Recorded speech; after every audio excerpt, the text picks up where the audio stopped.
This is Musical Talk. Musical Talk. The UK's independent musical theatre podcast. Musical Talk. The UK independent musical theatre podcast. Well, hello, welcome to this week's episode of Musical Talk. I am here with my friend Robert Gordon. Hello, Robert. Hello. We are sharing tea and coffee with Sir Tim Rice, making his second appearance on the third appearance on the podcast, really. And he's going to talk to us today about From Here to Eternity, which is your new musical, which is going to be playing at the Shaftesbury Theatre in September. This is right. Well done.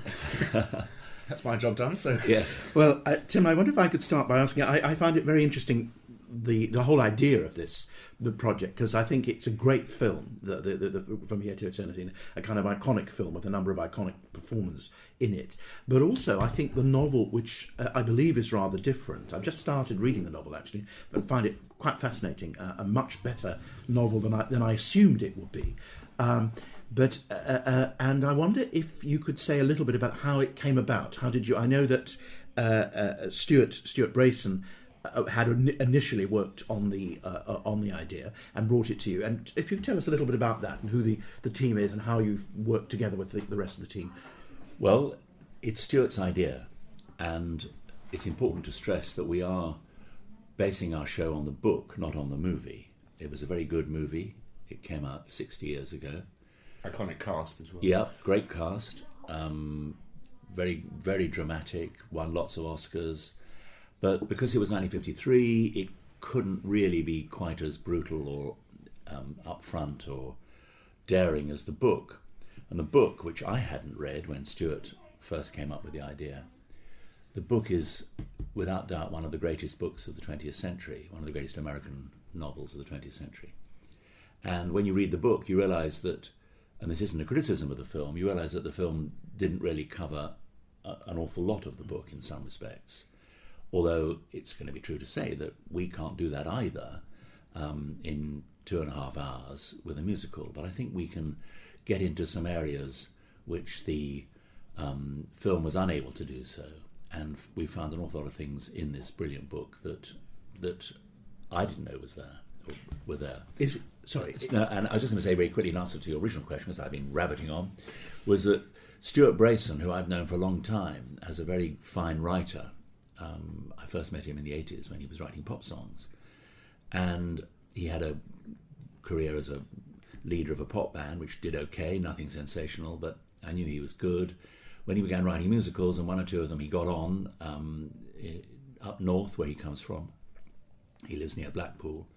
And we kept in touch. And then many years ago now, some 10 or 12 years ago, when he sent me an outline of songs and ideas for a musical based on From Here to Eternity, I thought this was a very strong idea, and I wanted to help him achieve it, get it onto the West End stage. And in the end, it seemed I was only able to do that if I came in as a creator as well as a producer. What I find very exciting about it is it's as you say, it's a very important novel, and therefore, I mean, one would assume that it would absolutely have to be very much a book musical, a traditional book musical. It's not in any way a pop musical, I imagine. No, you're right. You're right. And it seems to me that it's great that you are involved in something with such dramatic weight, because I always think of you particularly as someone who's very, very formative in putting forward the idea for something like Evita, which is also, in many ways, a drama based on reality, but also Chess, which I think has a very strong dramatic content. So it's great that you're involved in something which I think has a strong book. But of course, it's not totally, I wouldn't say fashionable is the wrong word, but I mean, the fashion at the moment often tends to be very much for compilation musicals, jukebox musicals, and this seems to me to be really a good move on your part, I'd say, to push the traditional book musical in Britain particularly. Well, I'm hoping that's the case.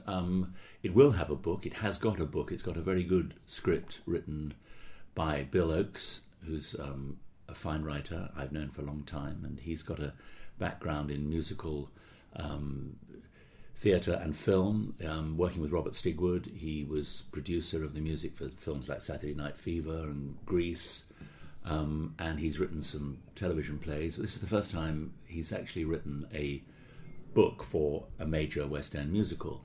And what I like about working with people like Bill and Stuart is that it is their first time in this particular region, as it is for the director, Tamara Harvey, who is a wonderful director, but this is her first big musical.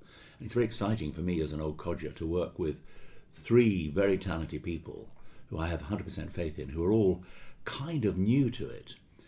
They've all got a huge experience in other areas, but it's very exciting for me to come together with them and get their enthusiasm and hunger, which sometimes I find hard to, raise. Not now, because these guys have helped me raise it. But I doubt if I would have wanted to do any other show with the same old crew I'd been working with, or any combination of that crew. I don't know. It all depends. It all comes back to the subject matter, and this is a very strong story. And you're right, it will be difficult to tell this story totally operatically without a book. Not impossible. And Stuart and I did discuss that possibility back in the early days. But in the end, we thought there's so much there, and we really can get an awful lot more out of it dramatically than just with songs. It's great to have a great book as well, which Bill has provided. And Stuart originally did the book, music and lyrics for his concept, didn't he? Well, there was never really a book as such. But I remember reading he did the lyrics. Yes, he did the lyrics, and they were very good. Did you?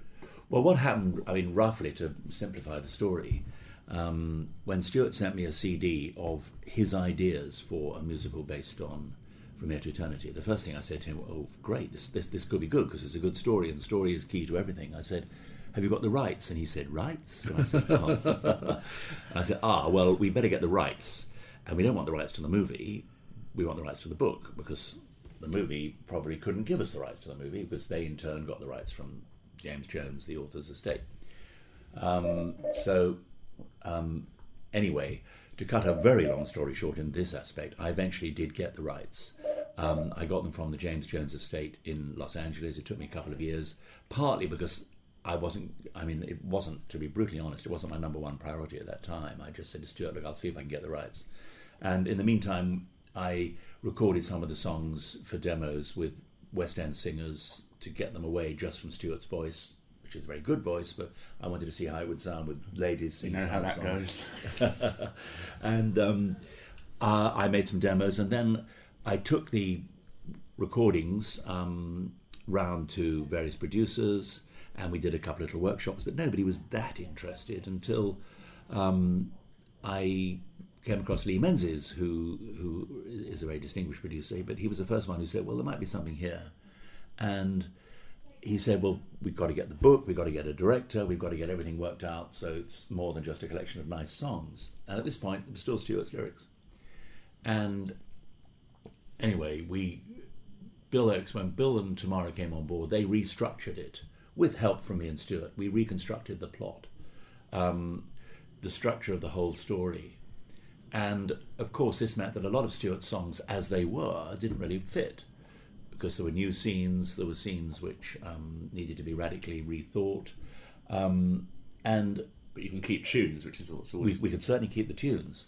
And everybody said to me, including Stuart, well, why don't you write, one or two of the lyrics for the new songs? And I said, well, all right.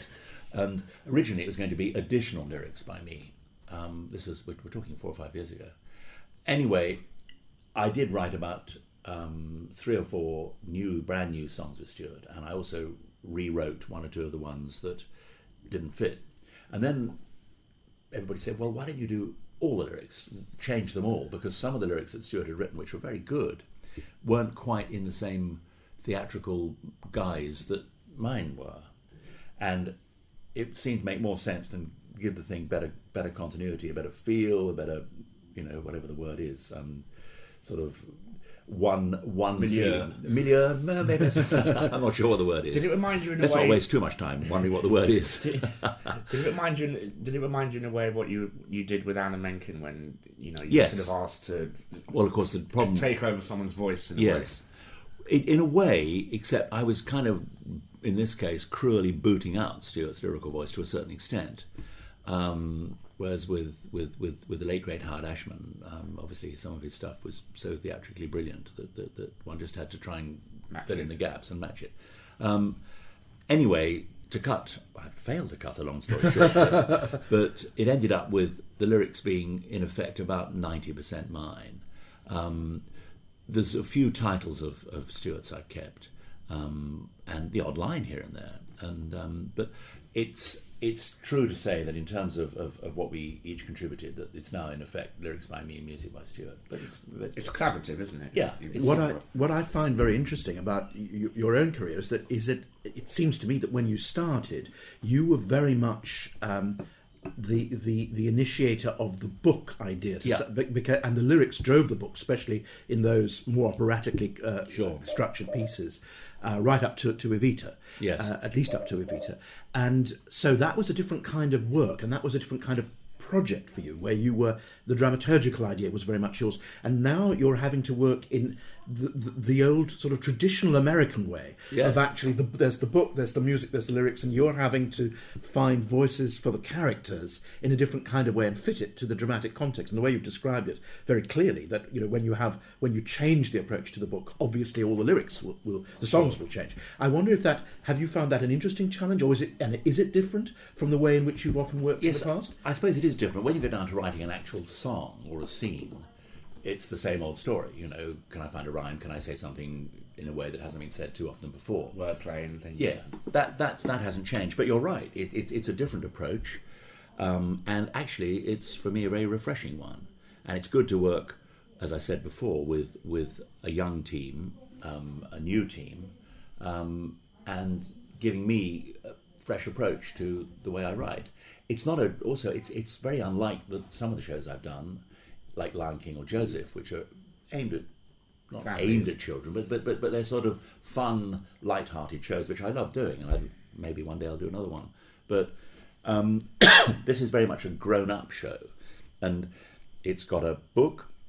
It's complex, it's adult. These are all things which, on the face of it, don't make it incredibly commercial. And you're famous, I think, as a lyricist for your wit and jokiness. Really? You are. Where did that come from? next to Noel Coward, I would say. But I've heard of him. But I think people know you for the irony and for the jokiness of stuff like Joseph, and for the Lion. There's a certain amount of wit and jokiness in those shows. And this, I imagine, would be very different, because you can't always find jokes in the material. No, I hope there's some humorous moments. I think it's possible to have comic relief. Yes, I always think of one of my favourite, greatest lyrics of all time is G Officer Krupke, and that is a brilliant lyric, which is very dramatic but very funny, and works very well within a pretty serious story.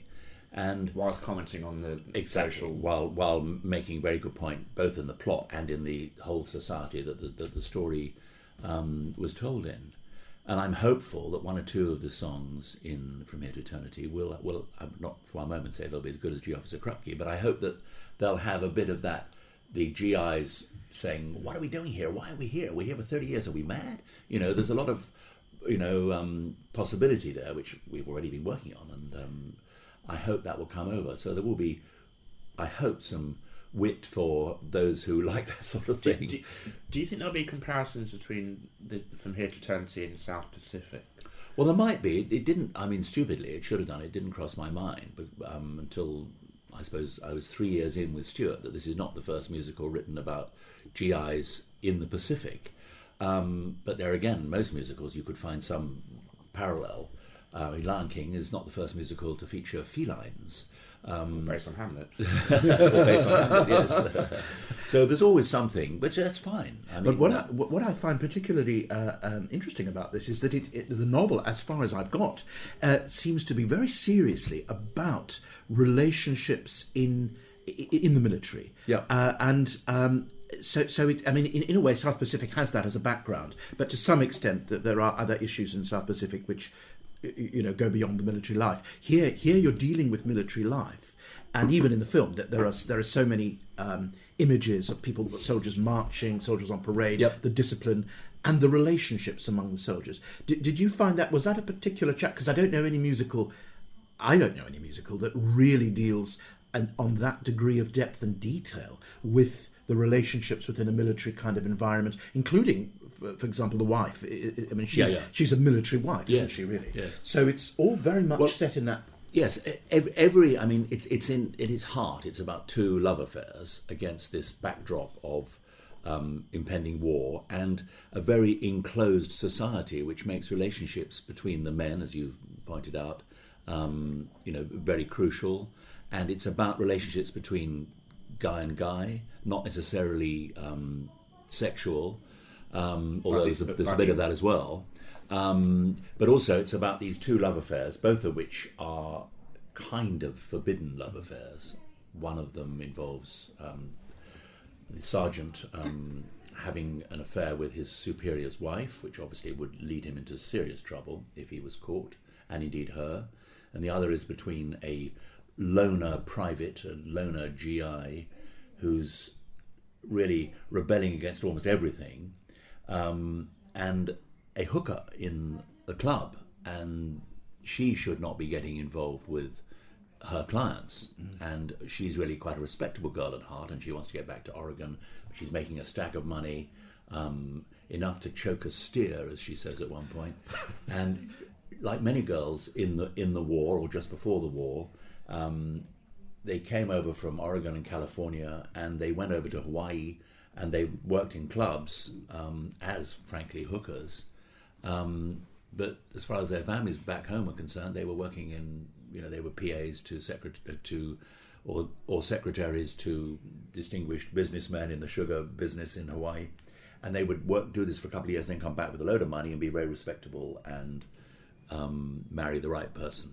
And so the relationships, these two principal love affairs, are almost doomed from the start. But you feel a lot of hope, and they obviously a genuine passion. The passion and the love is heightened by the appallingly difficult circumstances in which they find themselves. Not just the fact that their love affairs are very dodgy, but the fact that any minute now the war could start. I mean, the war has started in Europe. It's already a world war, but America hasn't come in. And of course, as we all now know, on December the 7th, 1941, the Japanese bombed Pearl Harbor in Hawaii, and America was instantly drawn into the war. They probably would have come in anyway. And this story is just before that. Is that this is just before that? So it starts, I'm not sure of the exact date, but I would say it starts like July 1941. And of course, our characters don't know that Pearl Harbor's around the corner, but they do know that war is around the corner. There's plenty of references to, this ain't a war, but it's gonna be, and so historically and emotionally, it's an extremely high, high maintenance time. And also it works well for today's audiences because of the whole military wives phenomenon. And I suppose that's true. Again, yes, lots of people have lost husbands. Yeah, you're absolutely right. I mean, of course, when we started working on this, or when Stuart and I began working on it, that aspect of our current involvement in the military wasn't so heightened. We weren't so aware of it. So that's something that's happened, which I wouldn't put it on the posters, though. No, we're not trying to. I mean, this isn't something that we're trying to cash in on remotely. I mean, but on the other hand, people are interested, but I if think, people and aware of this. Yeah, I think it has a certain relevance. Yes, and we're less inclined, I think, to see military life sentimentally today, aren't we? I mean, we're possibly, yes. I mean, yes, I think that's true. It's a hard, brutal life, and as we've seen with our military today, people's lives are profoundly affected. People at home just as much as people out there, and lives get lost, and it's awful. It strikes me, just looking at the story from the outside, as I say, just having dipped into the novel, that there are two things that seem obvious to musicalise, and one is that one of the central characters is a bugler. And there's some competition about the bugling, and then the other thing is boxing, which I thought might make for interesting dance. But I don't know whether that features at all in the show. But did the bugling appeal to you in terms of musicalising it? In a way, the bugling is interesting because the fact is, I mean, the interesting part is that he won't play the bugle.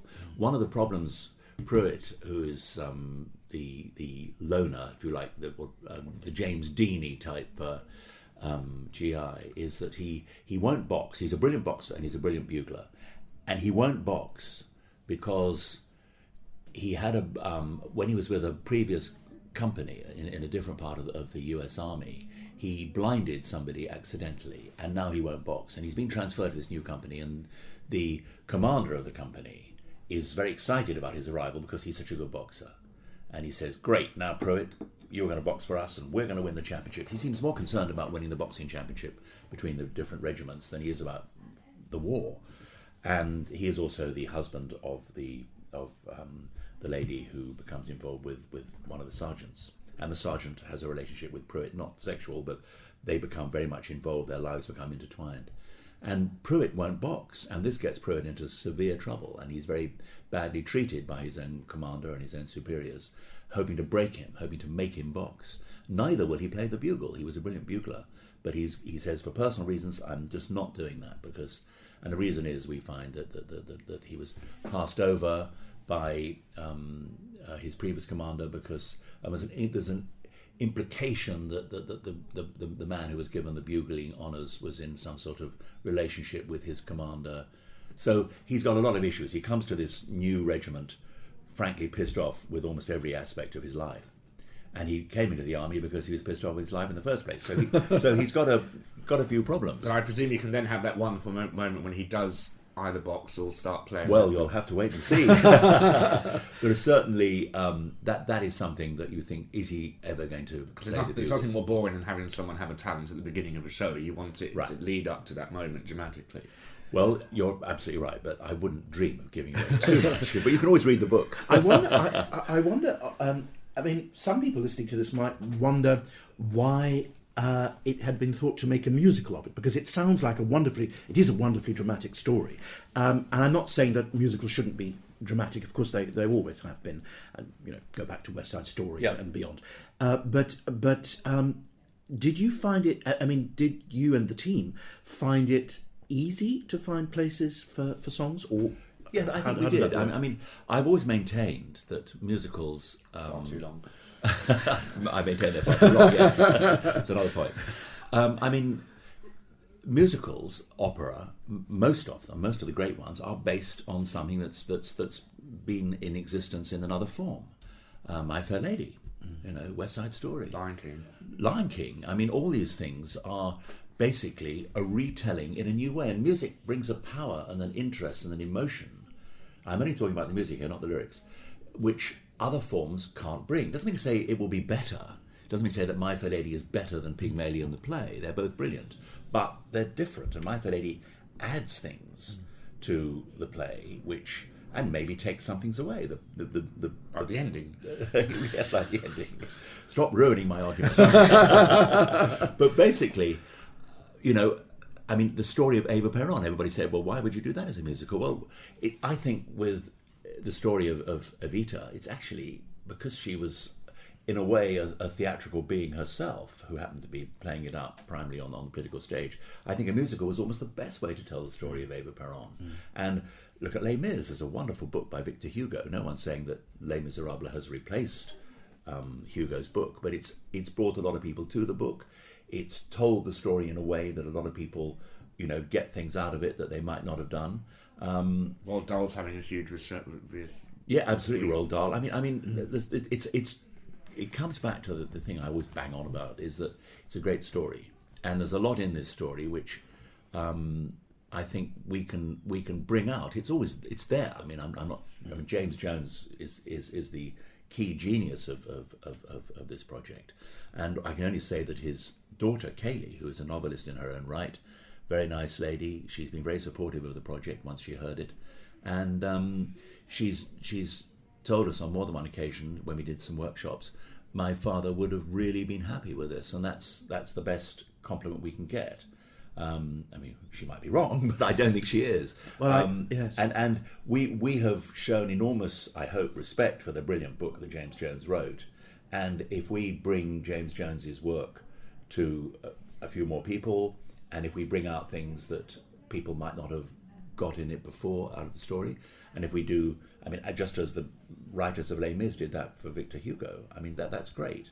But we're doing it because it's a great story. Yes, I was very impressed to read about her, particularly his daughter, Kate Cayley, and about the way in which she has more recently insisted that when the book is reprinted, as it has been, that it should be unexpurgated. And it seems interesting that, again, that I can imagine some of the material must have been more critical of the military to begin with than would have been, in a way, possible or allowable in the early 1950s when the novel was first published, but also that she's allowed some of the homosexual implications which were there, and the swearing, and so the realism of the novel, which seems very impressive for its time, particularly, is back there because of her determination to have it published as was. No, she's a wonderful torchbearer for her father's great work, and of course he wrote several other fine books as well. He was about 23 or something when he wrote the book, wasn't he?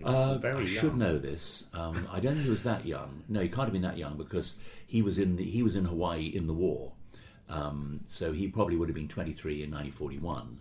So I guess he would have been 33 when he wrote the book. I think I must check this up. I'm very glad about this interview. So I'll just make sure I know exactly when James Jones was born. Has the fact that you have access now to the complete novel, does that figure at all? I mean, in other words, are you able to use some of the material that would have been expurgated? Yes, I mean, it I think more than actual plot details, because the unexpurgated version doesn't reveal too much more about the storyline.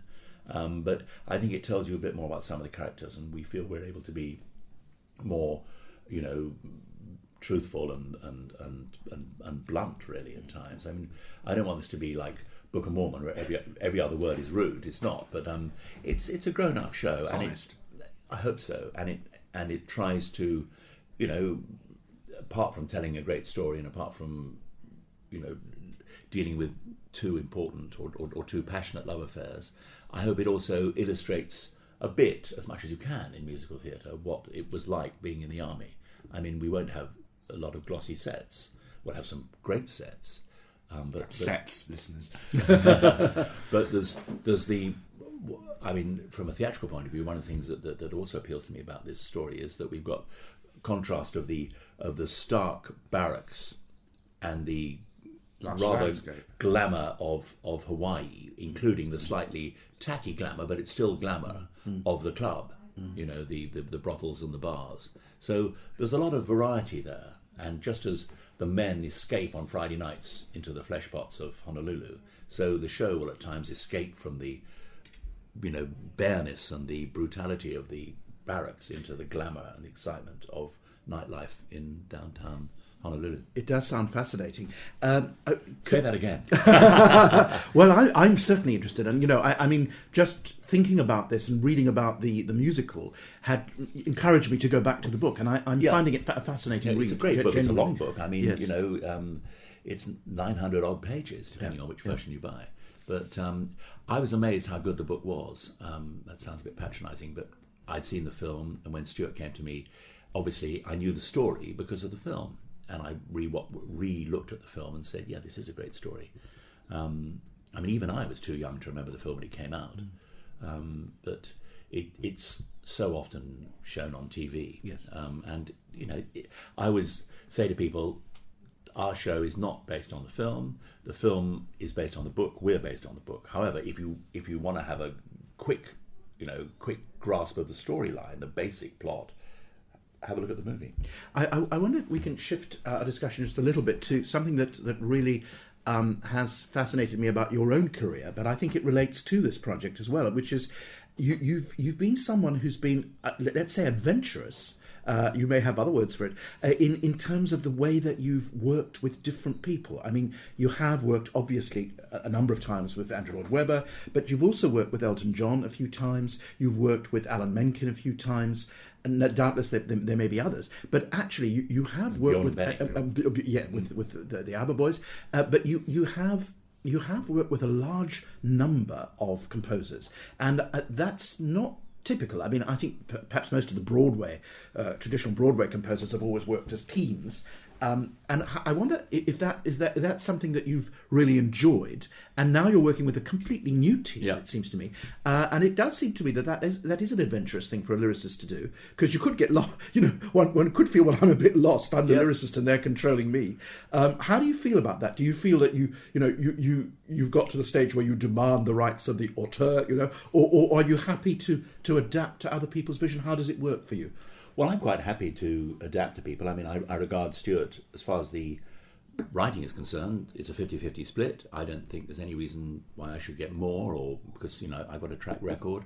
Obviously, I'm producing it as well, so I've had to put a huge amount of time and a fair amount of money into this project, although I'm glad to say that we've got all the investment we need. So with luck, I won't lose any money on this in the end. I may not make any, but I won't lose any. But the thing is, it's interesting. I have written with a lot of different composers, but and you say that's not usual, but there again, there aren't that many other lyricists around. There's Don Black, and after that you think, I'm not quite sure who else is there doing it time and time again. No one else is insane enough to do it time and time again. Richard is. I mean, Richard, I think is a brilliant comedy writer, but he's not really written that many shows. I mean, he's got wonderful careers, not least in charitable works, and I'm an enormous fan of Richard. It's a shame we haven't heard more from Charles Hart. Well, Charles Hart is a very distinguished lyricist as well. He's also a great composer, and I think he might have been almost slightly distracted by the mega success of Phantom, and I think it's I would say that his contribution to Phantom has been grossly underestimated and grossly underappreciated, in my humble opinion. But I digress. I'm not quite sure what I'm digressing from.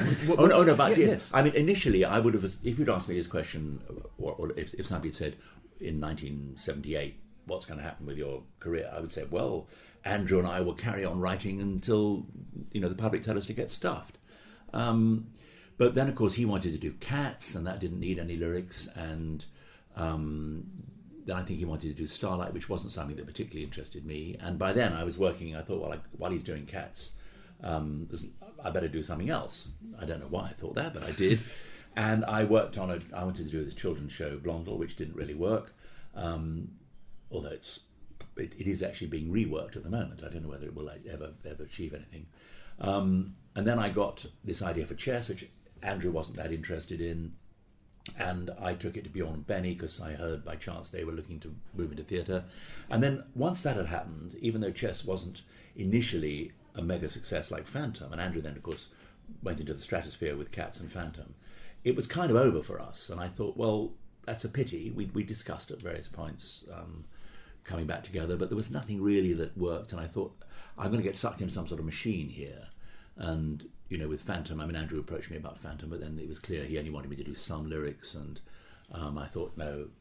And also, I was again, these are great ideas because they've been huge successes, but they weren't ideas that really appealed to me, and I could afford not to do things unless I really wanted to. And I wanted to do Chess, and it had a few ups and downs, but it's still going strong. It's still one of the most performed musicals around, and I'm very glad I did that. And then I went to Disney, and I suddenly found myself working with Alan Menken, who's brilliant, one of the greatest Broadway composers of his time.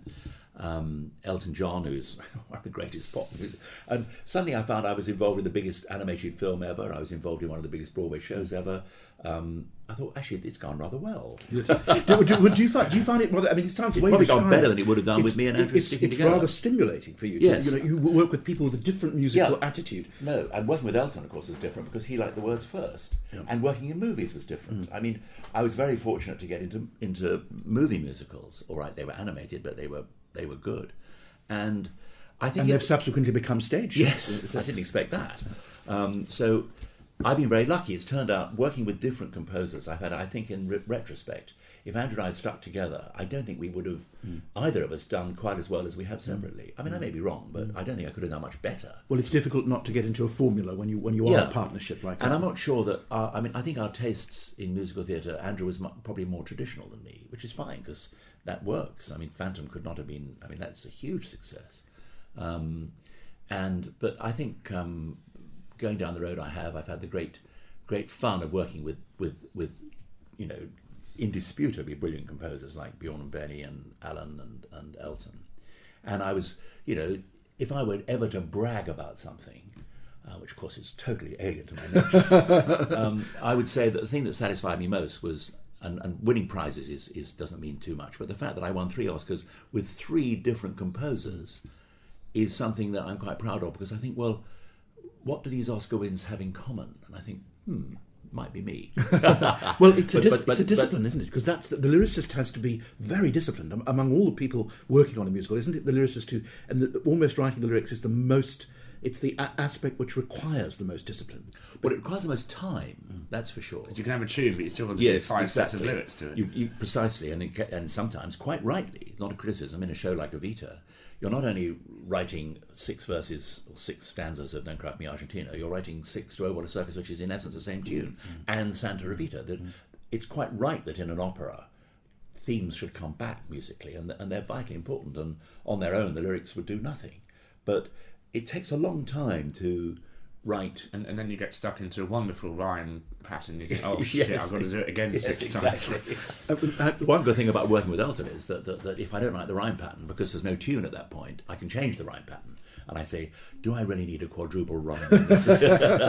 One of the I think, in my personal opinion, the greatest, if not quite the most successful artistically, but it seems to me the greatest musical of the 80s that should have been the greatest success, and I think you yourself have talked about it not being quite perfect because of the book, is Chess. I really think it's possibly the most ambitious and certainly to me the most interesting of the British musicals of the 80s. And I wonder, I know you've worked on it a lot and you've got a particular fondness for it, I'd say quite rightly.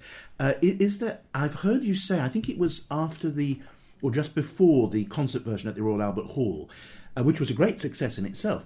But you said, I think, that the Swedish version, as produced, it was for you was the most successful integration of all the elements. Is that? I mean, do you still feel that? No, not the Swedish one. The Swedish one was very good. It was a huge hit commercially. I mean, anything Bjorn and Benny do is going to be a mega hit in Sweden. No, the plot in Sweden was changed fairly drastically. I mean, a couple of new songs were put in. And it was all in Swedish, so there were a couple of songs which I really had nothing to do with, although I did write English lyrics for them. But that version didn't really work because it was only set in one place. It was all in Murano, and the whole thing was squashed into 5 days, which meant that Florence and Anatoly had an affair and then split up within 3 or 4 days. So their what should have been a long, life-changing affair became little more than a one-night stand. No, I think the problem with Chess is the perceived. I mean, firstly, song-wise, it's been as big as anything I've done. I mean, the songs just are always being recorded. You still hear them on the radio. They were very successful. I know them so well. Yeah, yes, right. And that's been very satisfying. And I think the music is the score is outstanding. And the perceived wisdom of Chess is that it's great, but the book is too confusing. Well, the book is confusing, but the reason it's confusing is largely because you can't hear the words. And what was interesting for me was that when we did it at the Albert Hall, and I insisted on, I wanted the whole thing to be subtitled or surtitled. I wanted all the lyrics up on a screen so people could understand what was going on, because you get great chunks of that score, great scenes with wonderful music, but you can't really hear what they're saying. And so in the end, the audience kind of gives up on the story and says, well, there's another good song coming along in 2 or 3 minutes, so I'll enjoy that. And indeed they do. We've got the anthem, or I Know Him So Well, or Heaven Help My Heart, or Pity the Child, or all these songs, One Night in Bangkok. They're great. And they keep you going. But the bits in between often are bewildering, and it's because you can't hear the words. When we did Murano, I mean, I remember Cameron McIntosh saying, well, you've got to get rid of that Tyrolean stuff. What's all that about? Dear, yes. And Cameron basically thought the score was terrific, but he didn't get, and how could he, what Murano was about. When we stuck the words to Murano up on the screen at the Albert Hall, and I wish we'd done it with the whole show, the audience laughed, loved it, and it got a huge round. It never got that before, because all it looked like before was a load of blokes singing a rather vague Tyrolean tune. And that's the kind of thing with opera, isn't it? You just you can't understand what's being said. So you might be lucky to have, but you know a good tune's going to come along. And there's another piece in Chess, which is a wonderful piece of writing by Benny Anderson, of all the great, and he's set to music, all the winners of the chess championship since time began. So you've got all these wonderful names and their dates as well. in the show. And when it happens on stage, people come on and they hear 2 or 3 minutes of great music, but they could be singing the Swahili phone directory for all they know. It's all Swedish, yes, exactly. Could be the Stockholm Railway timetable. They don't know what it's about. But in the Albert Hall, we put the names of these chess players up there, and it became a very moving piece, because you suddenly realised that all these people in their day were the champions of the world. They were the best in the world, and now it doesn't matter anything. Yeah. They're dead. It's over, and suddenly you think it was rather chilling, and it made a very powerful point, which had been completely missed in every production of chess up to that point. You've explained very clearly to me why. I mean, I actually saw the original production at the Prince Edward. Well, see, that was a problem. I mean, just sorry to interrupt you, but and I'm to blame, but there were no surtitles. We initially began the show with Murano, which nobody understood a word of that. But so we decided to put in, before that, the story of chess. So there was a ballet, then there was a story of chess, but because that's choral, nobody understood that. So 8 minutes in, and then you get Murano, nobody understood that. Good start. 12 minutes in, and people have been thinking, well, what's going on? Then you get Reporters, which is a choral thing and wasn't particularly interesting musically. It was a kind of plot thing, but they didn't hear most of that. Not until Anatoly, about 20 minutes in, sings Where I Want to Be, which is a good song, did the audience have a clue what was happening. So we were struggling to get them back. Yes, I remember it. I still have this image, remembering it looking beautiful, yeah, but not having understood very clearly what the point was. And when I saw it at the Albert Hall, I thought, suddenly I got it. Yeah, I got the whole thing. It still wasn't as clear as I'd liked it to be. I mean, there's a great, very important song called "It's the US versus USSR." I mean, it's a song in which it's the Cold War song, and of course, most people these days, young people, don't really understand or remember what it was like in the Cold War. And really, we should almost start with that song now, but we should have the lyrics up so people can understand what's going on. Do you think with the success of Les Mis as a film, do you think a film of chess would be the next step? I kind of thought, I mean, we're always getting offers to do chess. It's always being staged, and we've had Broadway talks about it again, because the Broadway show was a disaster. And if somebody came up to me and said, right, we're going to do this brilliant Broadway show, we've got the world's greatest director, we've got some stars, blah, blah, blah, fine. I'm not going to say, no, you can't. But I think it could work. I mean, if I have an ambition left, apart from swimming the channel, which I don't think I'm going to do now, it would be a film of chess. I think it could really work. And we've been talking about that for 20 years. And I think you could then hear every word. You could put in a bit of dialogue to make the story clearer. You can have text, you can mix it properly. Yes, exactly. And you could get over the feeling, which people don't remember now. I mean, I'm older than you guys, but you've got to be really 40 to have an adult appreciation of what it was like living in the Cold War. Yeah. And it was very interesting. I mean, people didn't wander around in this country worrying all the time, but it was kind of taken as a given that. Can you say that? Taken as a given is an interesting new phrase. Yes. Kind of a song. Taken as given, yes, it's a great song. It was assumed that if there was going to be a war, well, it was assumed that there could be a war, and if it was going to be against Russia, and we could all be wiped out. Absolutely. Now, of course, that can still happen, but our worries now take on. I think, frankly, it's much more worrying. I was never that worried personally about the Cold War. I thought, well, it might happen, but if it does, I ain't going to know about it. But it's much more worrying now, I think, when you've got much more localised disasters and tragedies and terrorism, this sort of thing. But to get over to people what the Cold War was like needs to be done in any version of chess now. Well, someday we might get the film, which would be great. But we might even get the film, a film of the From Here to Eternity musical. Wouldn't that be? It's full not impossible. cycle? I mean, the producers did that, didn't they? Yes. I mean, and I'm sure plenty of other examples. I mean, of course there are. I mean, South Pacific. I've forgotten what that was based on, but it was based on a book. James Michener, I think. Was it James Michener? And Oklahoma's based on Consider the Lilies, was it called? Green Grow the Lilacs. Oh, Green Grow the Lilacs, sorry. I think Consider the Lilies would have been more saleable, wouldn't it? I do want to say, Tim, I'd just come back from LA where I saw the 45-minute production of Aladdin. playing. Oh, what's that like? It's wonderful. Disney built this 2,500 seat theatre for this 45. But that's coming to Broadway. And it's going to Broadway. So it's kind of weird. It's gone from film to theme park show and back to Broadway. Well, whilst doing Seattle. I've only got 2 songs in that one. Because I came in at the last minute. There's more composers than most shows have producers. Yes, I mean, but they can't boot out Whole New World. So I'm quite looking forward to seeing that on Broadway. I think it's opening on Broadway or Toronto this winter.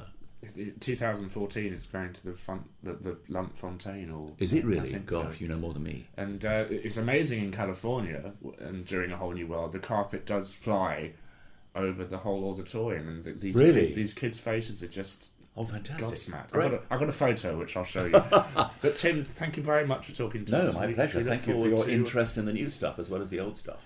Sir Tim Rice there. For more information on From Here to Eternity, the musical, you can visit www.fromheretoeternitythemusical.com. For more information on Musical Talk, please visit musicaltalk.co.uk or follow us on Twitter at twitter.com/musicaltalk. We're going to end this episode with a clip from Michael Ball's new album, Both Sides Now, which features a song written by Stuart Brayson and Tim Rice from Here to Eternity called Fight the Fight. And maybe there's somebody there, but all along knowing that no one has reason to care. Fighting the fight, stating my case, singing my song. An army around me I'm part of, but I don't belong. Nobody knows what's gone wrong.